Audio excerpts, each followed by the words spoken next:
A Pong Lemon by Prince Yanis. They said it couldn't be done.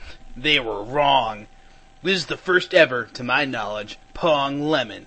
I know what you're thinking. Why the hell a Pong Lemon? Well, the reason is that, for one, it had never been done. And secondly, some people seem to think it was impossible to write a game about two paddles and a ball. For me, that just sounds like it's screaming for a lemon to be made. So I set out to create one. Here is the result. It's a heart-wrenching tale of two lovers finally being united after years apart.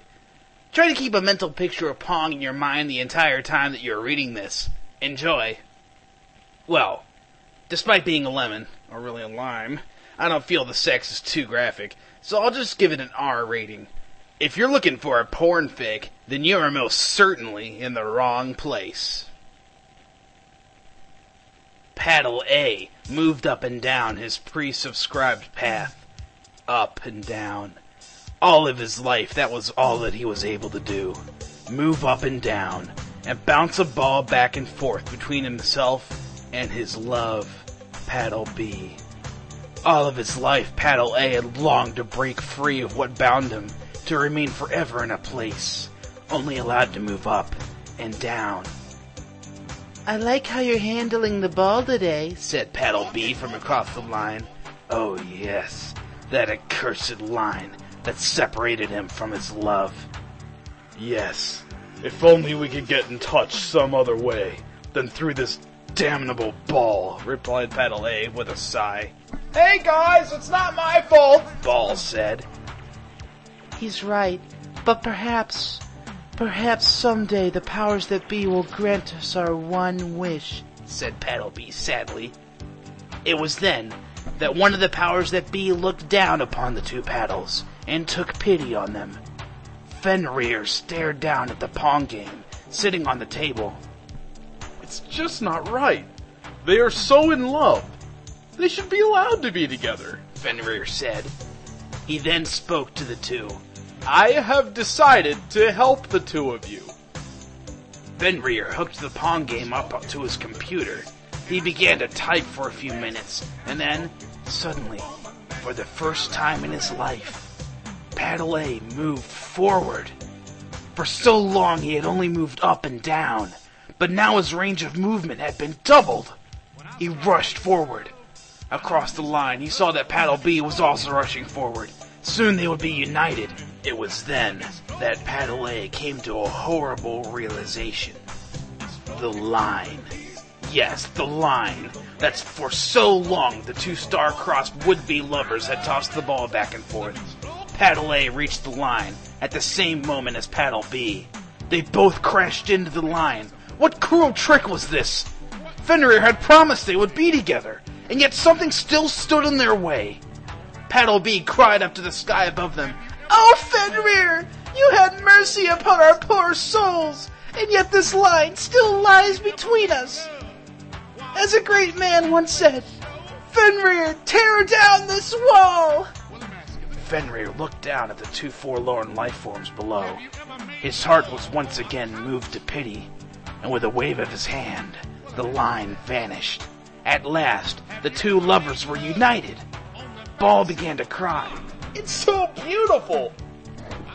It was then that Paddle A and Paddle B realized another dilemma. The two of them were just straight lines. They had no body parts whatsoever. Fate truly had revealed its hatred this day. After overcoming so many obstacles, they were to be defeated by the manner in which their creator had designed them. Oh, why had they ever been created? To provide entertainment for a bored computer designer? What kind of existence was that? It's not right. I demand more. Fenrir sighed. "Would you stop getting all philosophical? I have a plan." Fenrir began to type on his computer once again. "I can't add body parts to you, but I can alter your genetic structure. There, that should do it."